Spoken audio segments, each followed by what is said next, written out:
Hey, you, way over there. Do you want to learn how to make cool Circuits V2 things? Like this helicopter? Well, that's cool and all. Pretty exciting. But before you learn how to do cool stuff like this, you gotta learn the basics. And I think I need to learn the basics of how to pilot this. Oh my gosh. This video is going to teach you all of the basics that you need to know about Circuits V2, even if you have no knowledge of circuits or programming at all. Pretend you can actually see the circuits. Rec Room doesn't render them if you aren't looking at them. This video is going to be pretty long and pretty different, so if you're an absolute beginner that wants to learn about CV2, stick around and watch this entire video and use it to practice. And if you aren't interested in this, then I recommend you to watch the video anyways to see if it might be something that you end up being interested in. This tutorial is going to already assume that you already have at least a basic maker pen knowledge and that you know how to navigate the palette. So yeah, you might be able to see we've got quite a bit of stuff to cover here, so let's get into it right now. Okay, so I know I said you should probably already know this, but just to be clear, you can get to all of the circuits in your palette by clicking on this Circuits V2 button. If you want to search for anything, you can click on the Search Chips button here. You can type in whatever. There's a bunch of different categories here you can go through.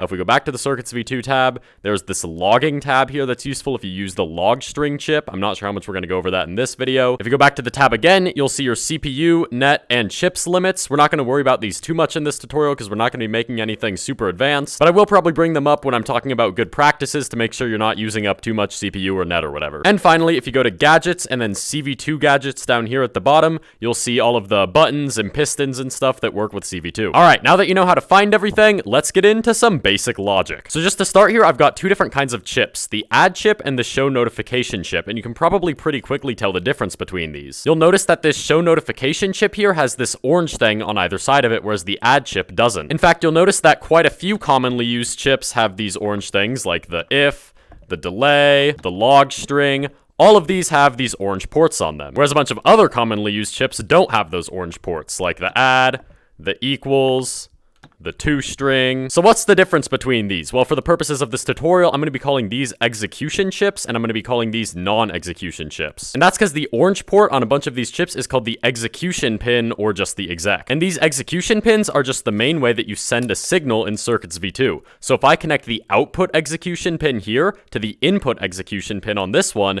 then after I run this show notification chip, this second one will run. And then if I connect this output to this input, this first one will run, the second one will run, and then the third one will run if I send a signal to this first one. So basically, everything on the left here is an input, and everything on the right is an output. So the execution chips in Circuits V2 are basically the way that you, make things happen. That's how you run things. Whereas with these non-execution chips, they're basically constantly running. So let's say I want to use this add chip here to set the delay for this delay chip. So here on this delay chip, we have the delay in seconds as an input. And if we wanted this to be 3 seconds, let's say, obviously we could just configure this to be 3 seconds, but for the purposes of this tutorial, if I hook it up to this add chip, I can then make it 1 + 2. And then because this add chip has no execution port on it, this will always be outputting 3. So the way you can configure inputs on a chip is by grabbing your wire tool on your maker pen and then just clicking on it like that and a menu will pop up. You can't really see this, but I just have to type in a 1 there. You'll see it changed.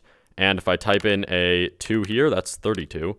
Then you'll see that if I hover over this, it's now outputting a 3. Here's a better view of that. It's now outputting a 3. And because this is outputting a 3 and it's hooked up to the delay chip, the delay of this is now set to 3 seconds. But you might be wondering, what the heck is this delaying? And you'll see that it has a bunch of the orange execution pins, and that's because it's an execution chip. So for this to start the delay, we just need to send a signal into the run input here. And then for now, let's just say we want it to wait 3 seconds, which we've already done here, and then we can use this after delay chip into the show notification. You'll see that this is purple instead of blue, which means that we can input text. We'll get into data types and stuff in just a second here, but for now you can just use the wire tool again to click on that, type in whatever you want. I'll just do key smashing. You'll see it's now updated there. Okay, cool. Pretty clear what's going to happen. We're going to get this notification after 3 seconds of sending an input to this delay chip, but how do we set an input to it? There's a couple of ways to do this, but the main way we're going to do it right now is with a button V2. So if I put this down here, you don't really need to worry about any of this right now. I'm going to get into gadgets and stuff later on. For now, pretty much all you have to know is that when I press this button, an output is going to come from this pressed signal, so we can hook this into whatever we want to run to test it. I turned off my streamer cam so you'll be able to see the notification,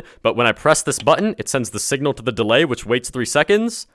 and then activates the show notification, which you can see right there. And boom, that's our first circuit. And again, I would like to emphasize that you wouldn't use an add chip in this way. You would just configure this to be 3 seconds instead. I just wanted to demonstrate that chips without executions are constantly running. So this circuit will do the exact same thing, except like, you know, it's simpler. So you probably still have quite a few questions on what the heck just happened, but hopefully that got down for you the basics of how executions work, how it like goes to one chip, it runs it, and then it moves on to the next chip and just continues the execution chain like that. You can just think of executions as kind of a straight line. Whatever's hooked up first happens, then the next thing happens, then the next thing happens. And then also hopefully that got you a little bit of an idea of why some chips don't have executions, because they're constantly running like math chips. So let's get a bit more into the nitty gritty now. You're probably wondering why this input that is a number is blue and this one is purple and it's words. And I just said earlier it's because they're different things, which is true. So these are called different data types. Different data types, for example, are integers, which are just numbers. There's strings, which are just words. So there's a bunch of different data types in Rec Room that can be used for different things with different chips. So let's do a quick rundown on all of the most common ones. So these chips right here are called variables, and we're going to get into them later. All you really have to know right now is that they're going to be representing the different types of data that we're going to be going over. So firstly here, you'll see we have an int or an integer. This is the most basic data type that you're probably familiar with. It's literally just whole numbers. So an integer can be 1, 2, or 3, or it can be -1, -2, or -3. You'll see here I can set it to 43 if I want to. Boom. Integers are super easy to work with, and they're usually used for counting things. So if you just need something to increment by 1, you'll use an integer, and you can just make it go 1, 2, 3, easy like that. Oh yeah, and every data type has a color associated with it, so if you just look at a pin, you like know what color it is, so you know what kind of data you're working with. This isn't something you need to like memorize, and it's just something you'll pick up on as you do circuits more, but I figure I should go over them here anyways. So yeah, as you can see, integers are green. This is a float, its color is blue, and it's basically the exact same thing as an integer, except for that it can be a decimal number. So here you can see I can set this value to 45.6 if I want, and there's no problem with that, because, you know, it can handle decimals. Oftentimes, floats and ints can be used interchangeably, but floats are generally more useful. You would use a float to set, like, the exact position of a piston, or, like the example from earlier, the delay chip takes in a float for the amount of seconds to wait. So if you wanted to wait, like, 1.5 seconds, you would use a float of 1.5. This is a Boolean, its color is red, and I think earlier I said that integers are the most basic data type. I lied, this is. Booleans are literally just true or false, and you just toggle between them by clicking on that with the wire tool. Just think of Booleans as like a 1 or a 0, or off or on. Booleans are used very often with the if chip to decide when something should be done. Like, let's say you want to move a player up, but only if they're holding an object. Well, whether or not the player is holding an object would be a Boolean, either true or false. Are they holding it or not? And then you would use the if chip to decide that, and then do something if they are. This is a string, and it's just text. You can set it to any text you want. You saw this earlier with the show notification chip. I just typed in a whole bunch of letters there, and it counted. You can see here I have it set to ABC, and things get kind of confusing here, but I can set it to something like 67,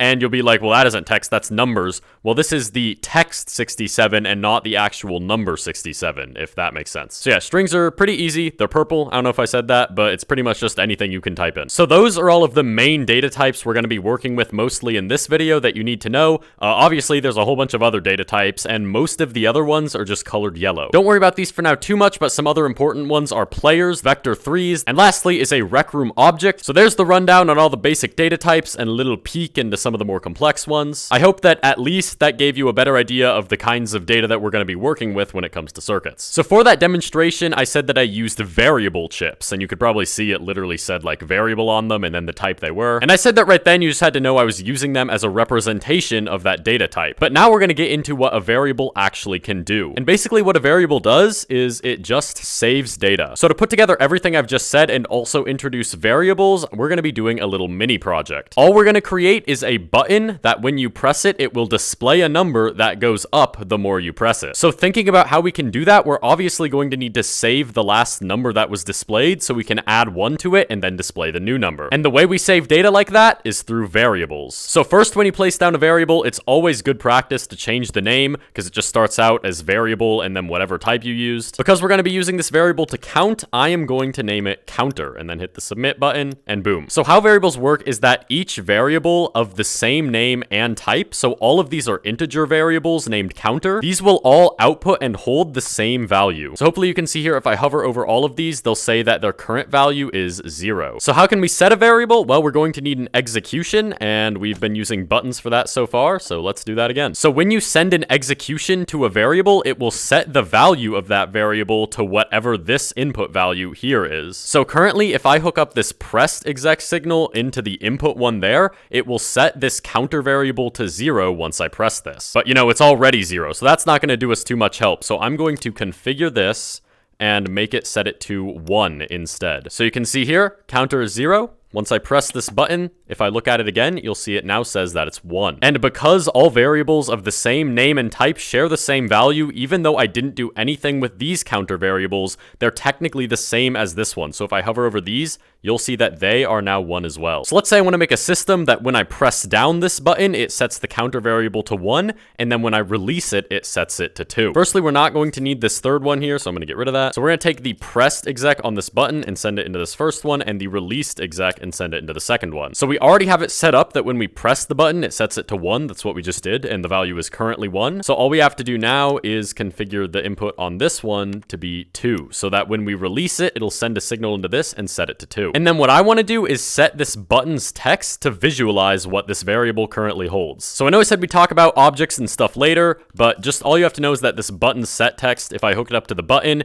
it will set the button's text to whatever this string is. And I want this to run both after it's pressed and after it's released. So I'll take the output execs from these and make them go into the button set text. But currently, if I do this and I press the button, you'll see it's just totally blank because the text is currently set to nothing. So if you want to set it to whatever the value of the variable is, you might think you just want to hook up the variable into this. But if you remember what we said about data types earlier, this is an integer, and this is expecting a string. Remember, strings are like words and stuff, integers are just whole numbers, and those aren't really compatible. So all we have to do is take the output of one of the variables and use this toString chip to convert it into a string. So then all we have to do is hook that into the button, and now if I press this, you'll see it's 1. When I release it, it's 2. Just as easy as that. Okay, now that we understand variables a little bit better, we can modify this so that it counts up 1 every time, instead of just setting it to a static value when it's pressed or released. So firstly, when the button's released, we don't actually want it to do anything anymore. That was just for demonstration. So I'm going to get rid of this second counter variable. But now, when I press this, it's just going to get set to 1 every single time I press it. So all we got to do to make it go up by 1, you might remember this chip from earlier. It is the add chip. And remember, this is another non-exec chip. So if I hook up the output of counter here, and we want it to go up by 1, so I can configure this to be the current output of counter plus 1. So if we hook up this add chip into the input of counter, you'll see counter stays the same, because for us to set the counter, we need to press the button. Does that make sense? I hope so. So now every time we press this button, we're just going to be adding 1 to the variable and then updating the button text to what the variable is. Okay? Does that make sense? Let's test it out. We press the button, and yep, it's going up, and you can see if we check the value of counter here, it is going up as well. Cool, we've now made a button that every time we press it, the number goes up, and you can use this to distract players in your map, I guess, because people like trying to get high numbers. And that should be about it. If you can make this, then you should hopefully now somewhat understand basic logic and variables. Just as a recap, we learned what an exec signal is, why so many chips have it, and that it's basically what makes things happen with circuits, and that circuits with exec chips won't run until a signal is sent through them. And then we also learned why some chips don't have an exec port because they are always running. We also learned about different data types and how they can be used for different things, like you'd want to use a string for the button text, but you would want to use like an integer if you're counting up. And we also learned about variables and how they save values and how that can be useful for things like this. If you understood that, then great. You are on your way to understanding the back end of Circuits V2. Obviously, there's a lot more, but these basics are basically just what you have to grasp before we can move on to cooler things. But no one cares about logic and boring stuff, okay? We want to see some things happen in the actual world here, which is why we're now going to be going over Lesson 2. This is a 1. Lesson 2, Basic Gadgets. You'll notice in the Palette CV2 Gadgets section, there's a ton of stuff we haven't even touched yet. For now, we're going to be messing with pistons. That spawned right in front of my thing. And text. So you'll notice that each gadget I've spawned in comes with its own little circuit thing above it, right? And this is called the control panel of a gadget. And the control panel is permanently attached to the gadget. Like you can move it around, but it'll follow it. There is a setting you can enable where you configure it and hit detach from object.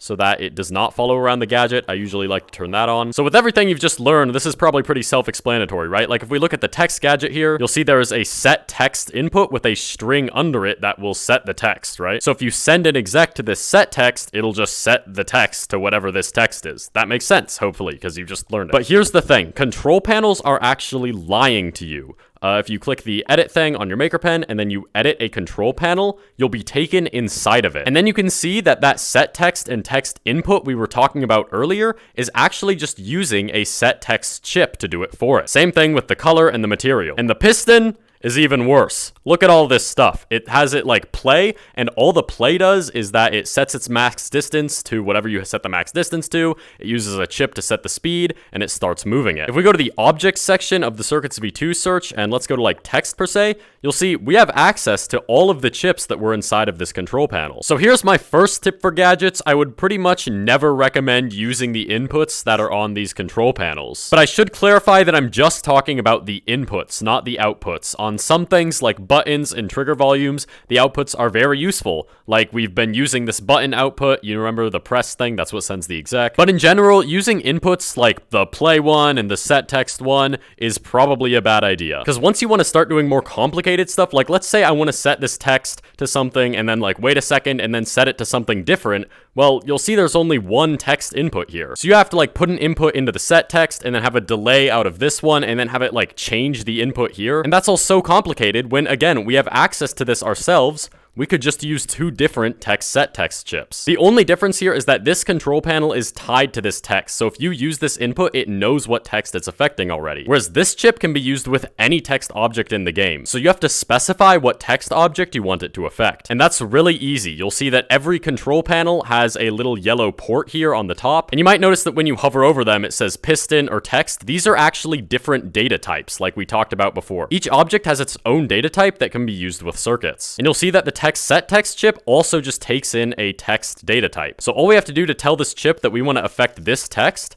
is hook in the output into this input, and that's all we have to do. So what are some things that we can do with these gadgets? Well, we can set the text and we can set the distance of the piston, so let's start with those. So let's bring back our little counting system from earlier and modify that to do stuff with the text and pistons. You might notice this is starting to get pretty messy. I moved the piston control panel over here and the text one's here now. So what I'm going to do here is clean things up. You'll see that this text control panel is now actually just the pin, because that's all we're going to be using, because we've decided we're not using any of the inputs or outputs on it. You don't need to know how to do this currently, but if you configure it, you can delete all of the functions that are on the control panel and just use that one output. And for the button, we aren't going to be using anything other than the pressed function, so I'll keep that. Okay, so we now have this control panel representing the text, the control panel representing the piston, and we're still using the button as before. So firstly, you'll notice this just keeps going up and we currently have no way to reset it. So I'm going to go ahead and clone this button here. You'll see that we also now have a second button control panel right there. And I'm going to configure this button to say reset, because we're just going to have this reset everything back down to 0. So we're going to need another copy of the variable here, because we want to set it to a different value other than itself plus itself, like right here. And we want to set it to 0. So we can do that. And then when it's pressed, we want to set this variable to 0.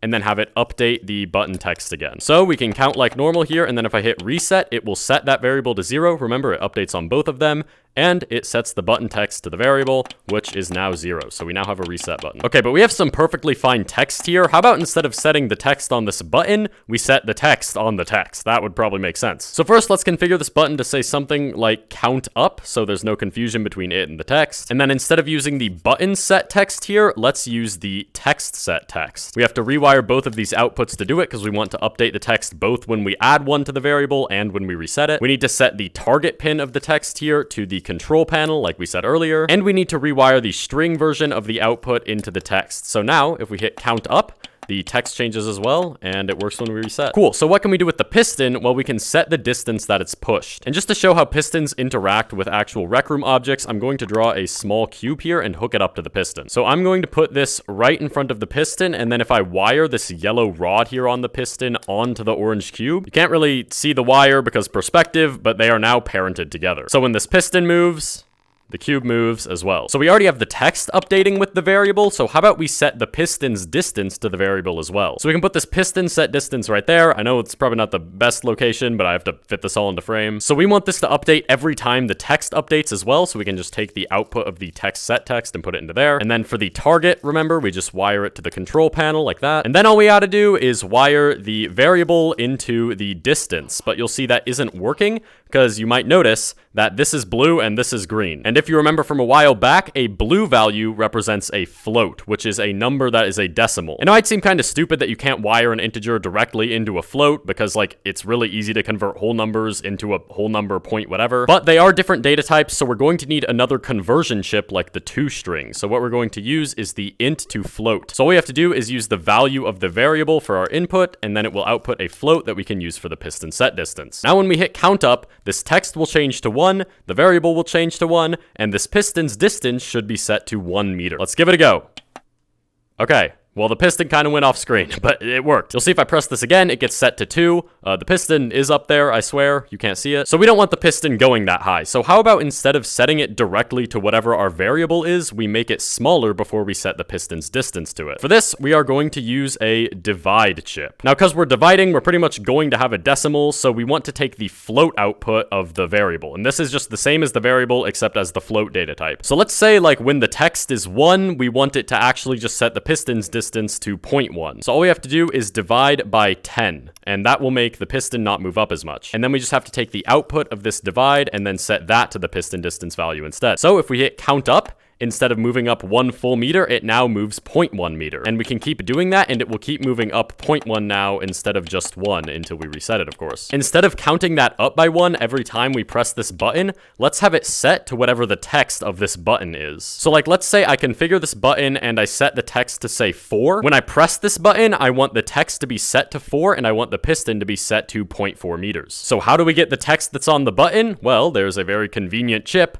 called button get text. Who would have guessed? And you'll notice here it has a target because we're talking about a button. We just need to wire it into the button. You'll notice here that this output is a type string. You'll see that it does say 4, but it's in quotes, which means that it's text, and we need to convert that to a number. So we need another type conversion chip, and we are going to use parse int for that. And basically that just allows you to put in a string, and it will return the integer version of that string if it's valid. Like if you put in a string here that says a bunch of words, this parse success will be false. But we're just going to assume that the input on the button is valid. So you'll see here the result here is 4, except in integer form instead of text form. So then whenever we press this button, instead of setting the counter variable to itself plus 1, we just have to set it to the parsed int of that, and we don't even need the +1 chip anymore. So see here, if I press this button, it moves up 0.4, and the text now says 4. If I keep pressing it, it'll stay at 4. If I configure the button text to say like 6 instead, and then I press it, it'll set it to 6, and it'll set that to 6. And this reset button basically just acts like a permanent 0 because it resets everything back down to 0. So just thought I'd throw in this like button text thing here as a little bit of a added thing at the end, just to show how flexible circuits can really be when interacting with objects. You can basically make them do anything you want to. So just as an overview, every single object comes with a control panel. Pretty much the only thing I'd recommend worrying about with this control panel is the yellow output next to the name of the control panel. You can use chips for that object, and you set the target to the output on the control panel to specify what object you're doing things with, and then you can use these chips to integrate the values and logic that you've been doing before with the actual physical Rec Room space. So hopefully you now have a good grasp on gadgets and how you can integrate them with your logic. Alright everyone, I hate to tell you, but it is time for the third and final section of this video that's probably the scariest for most people: networking. If you've already tried to learn Circuits V2 or done anything with it, you've probably seen this chip,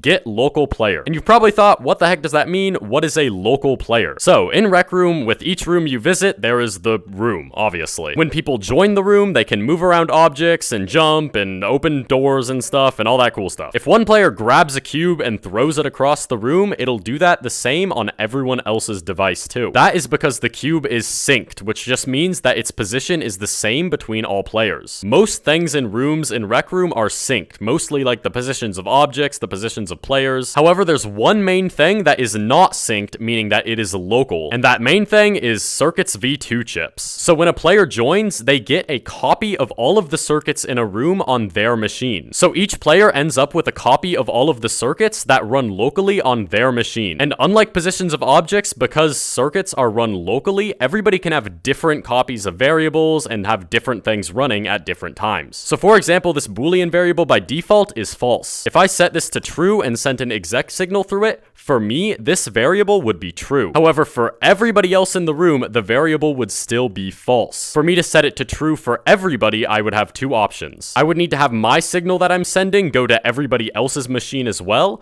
or I would need to make this variable synced between all players. Luckily for us, there is an option where we can set variables to be synced. So now, if I switch this back to false and sent an exec signal through it, you'll see this little symbol up here in the corner. That means it is synced between everybody. So the value of this will always be the same between everybody now. So if I set it to false on my machine, it would automatically update on everyone else's and be false on theirs. So you might be wondering, wow, that sounds super confusing. Why do they not just have everything synced between everyone? I think that would make a lot more sense. And the reason is that having circuits run locally for everyone adds a ton more flexibility and makes things way more efficient. It may be harder to grasp at first, but once you do grasp it, you have so much more control. You might be wondering, when would you ever need a value that isn't the same between all the players? So as an example here, I've set up a button that adds one to this coins variable every time we press it. It's basically the same thing we made earlier. So if you're in a room and you want players to have coins or whatever, obviously you would want them to have different values of coins, right? If everyone in the room had the same amount of coins, that'd be kind of weird. So if I press this button, you'll see coins is now 1. If I press it again, coins is now 2. But because this variable is local, you'll notice it doesn't have the little symbol in the corner. These are my coins. Other people's values of the coins variable will still be 0. And of course, if we ever do want something to be synced, we can easily just configure that, set it to be synced. You'll see the symbol is here now, and now everybody will have the same amount of coins. You'll see it reset back down to 0.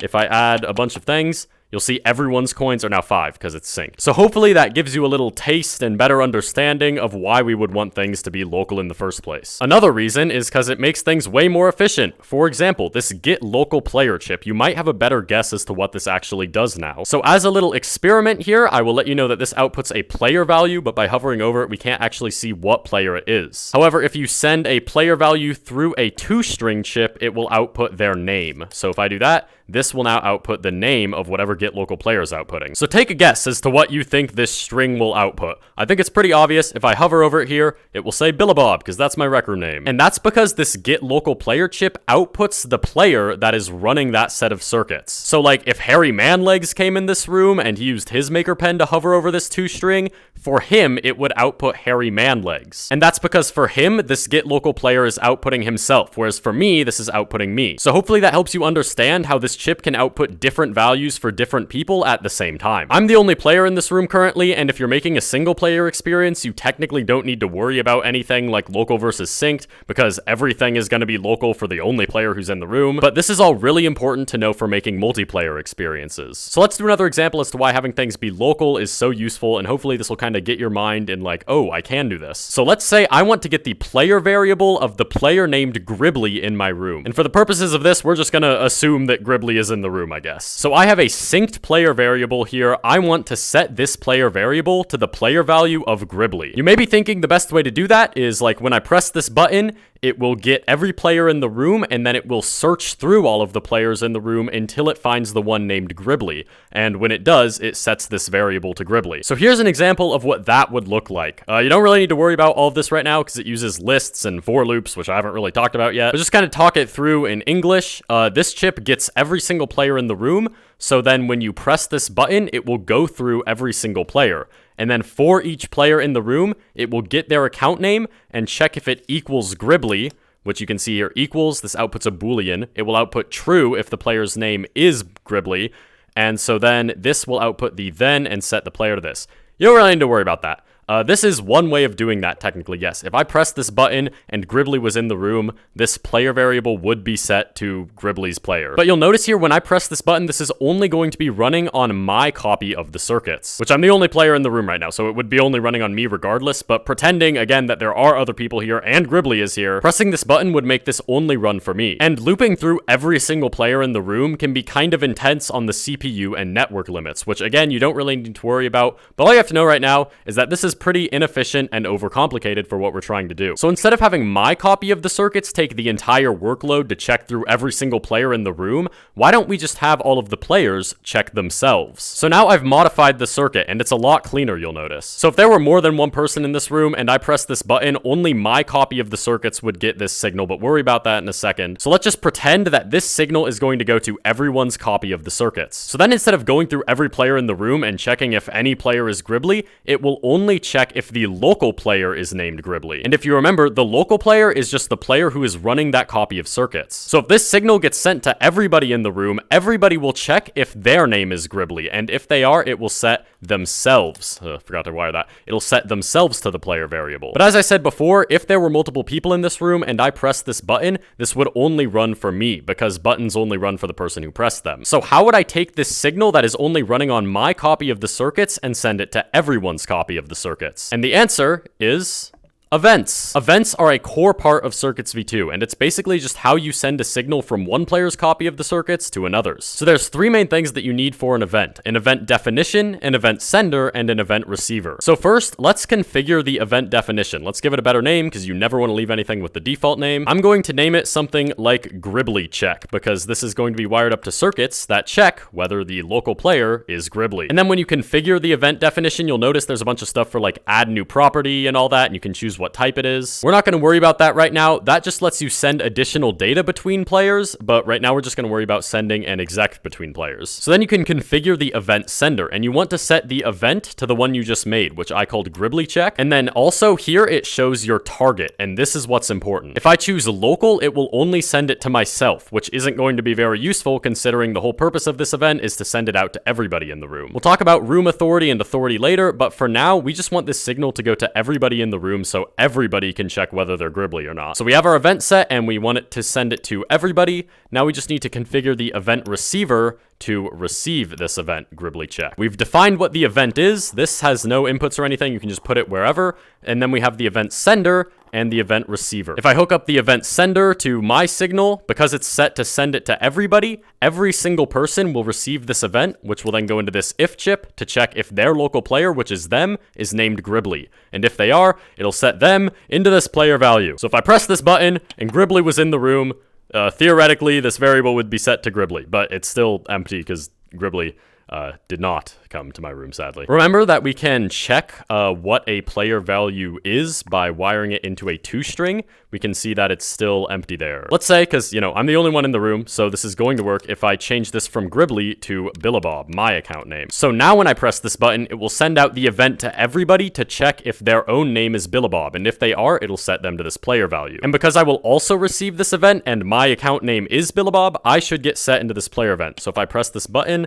and then we check the string, you'll see that the account name is BillehBawb. I just hit my wall. So yeah, hopefully if you got all of that, you should at least now have a basic understanding of the difference between local and synced, and why we have things be local in the first place, and maybe how you can properly utilize that. However, with networking, there is one last big topic we have to cover before we're done with it, and that is authority. So in each room in Rec Room with players in it, one of those players is assigned to be the room authority. It doesn't really matter too much how the room authority is picked. It's usually just the player who joins first or the player with the best hardware. And this is kind of not true in some cases, but for the purposes of right now, I'm going to say that the room authority is the one who basically handles all of the calculations for pistons and rotators and making sure that everything stays synced. So you might have noticed with our event sender earlier, there was the option to send it to room authority. And that's because you can kind of use the player who is room authority's machine to kind of do all the calculations for you. So instead of needing to have all your variables synced between everybody and need to do like all the math and stuff that you're doing with your circuits on everybody's machine, you can have all of your variables be local to the room authority and then keep all of the math and stuff on their machine. That way it's nice and simple so that you don't need to send as much data between players with events, because pretty much everything is going to be on the room authority. And because the room authority keeps track of all the positions of the pistons and rotators and gizmos and stuff like that in the room, you might have actually noticed this, everything on room authority's screen is really smooth. So if you move a piston on the room authority's machine, the piston will look like it's moving smoothly because it's running locally for them. But everybody else has to download that data from the room authority, which is a little bit laggy and it takes a bit. So whenever you update a piston, everybody in the room besides room authority sees it kind of be jittery and weird. So whenever you change a piston or rotator or do a gadget of some kind, you pretty much always want to do it on the room authority's copy of the chips because they will do it the most efficiently. Hopefully that kind of made sense. I guess there is probably one last thing I should go over that kind of intermixes that idea with something else that's pretty important to know. So you might have noticed earlier, the only way for us to get an exec signal that I showed you was using a button, and that requires some kind of player interaction. So what if you have circuits that you want to be running constantly in the background, like a couple times every second? And these circuits can do checks and stuff to like see if a variable has reached a certain number or something and then do something. Well, all you need for that is an event receiver, and then you can configure this to be set to the update 30 hertz event. And this exec pin here is going to fire 30 times a second. So I brought over this text from that thing we made earlier. Remember the like button thing?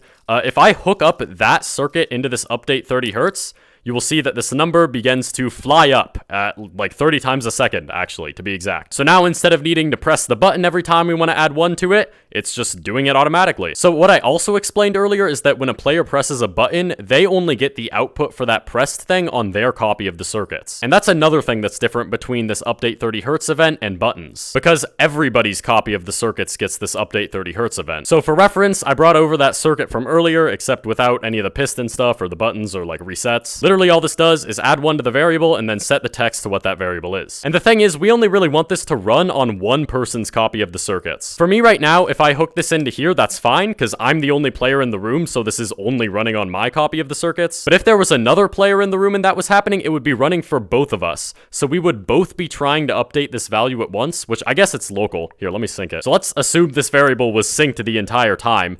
Me and the other person would both be trying to update this variable that's the same between us, like at the same time, and we would also both be trying to set the text at the same time to the same thing. And all that will do is waste the CPU and net limits that I talked about before. And if there's like 10 players in the room and we're all trying to set the text and update the same variable at the same time, we're gonna run out of our limits real quick. So if you remember from earlier, I said that we basically just want to use room authority to do all our calculations like this, and there's a convenient chip for that called if local player is room authority. And when this gets a signal, it basically just checks, okay, the person's machine I'm running on right now, are they room authority? If they are, it will send the output here. So we can hook this together, and now, even if there were like a million people in the room, it would only be running on one person's machine. You'll notice the text has stopped moving, and that's because updating text 30 times a second is incredibly expensive on net, so it is still running out. You'll see, even if I hook it in directly here without the authority thing, it runs out. I'm not sure why it wasn't doing that before, honestly. Oh, it's because this is synced now. Okay, well, if I set the variable to be local, you'll see that boom. Okay, now it works. So this is how you can get something to only run on one player's machine, and room authority is usually the best fit person in the room to run it anyways, so that's good. Rec room handles all that for you. So there's some other stuff with authority, like objects having their own authority, like the last person who touched them, and then room authority shouldn't handle them, that person should, but whatever, we're not going to worry about that right now. That should have taught you the basics of networking, and as a recap, each player has their own copy of the circuits. You can use events to send signals between those copies of the circuits between players. You can check if the local player's room authority if you only want one person to be running a copy of the circuits, which if you're doing a bunch of math or if you're updating a synced variable, you probably only want one person running it. And you can use the update 30 hertz event receiver if you want a constant signal going into your circuits. But also be warned that the update 30 hertz can make you hit your CPU and net limits pretty darn quickly, so be careful with what you plug into it. Teaching you how to make things run more efficiently, like only 1 time a second, is outside of the scope of this video, because I'm freaking done. There's still a ton more stuff to cover about Circuits v2, so if this video does well, or if people seem to find it helpful, I might make another video going over some more intermediate topics that aren't just the complete basics. If you followed this tutorial the whole way through and you actually learned about the things I talked about and you think you understand it, I have an assignment for you to make sure you understand everything. And this isn't going to be super easy, but I think it's worth it for you to give it a shot. So the Fibonacci sequence is basically a sequence of numbers where the next number is the previous two added together. So it's like 1, 1, 2, 3, 5,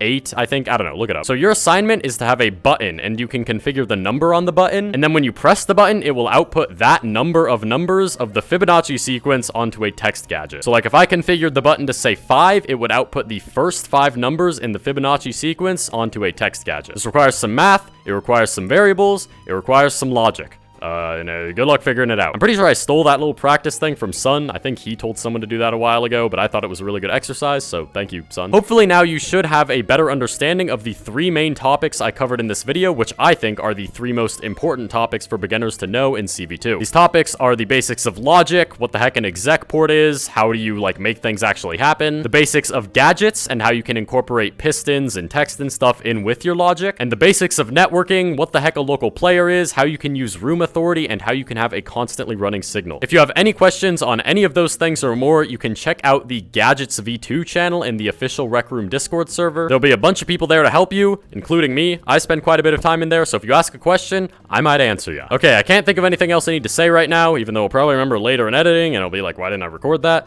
So I guess that means it's time for me to go. Make sure to subscribe if you enjoyed. I know it's not usually what I make, but I really want to help educate people on Circuits V2, especially those who don't really want to go to a class and would rather use a video to learn. So yeah, I hope you enjoyed, and I'll see you next time. Goodbye.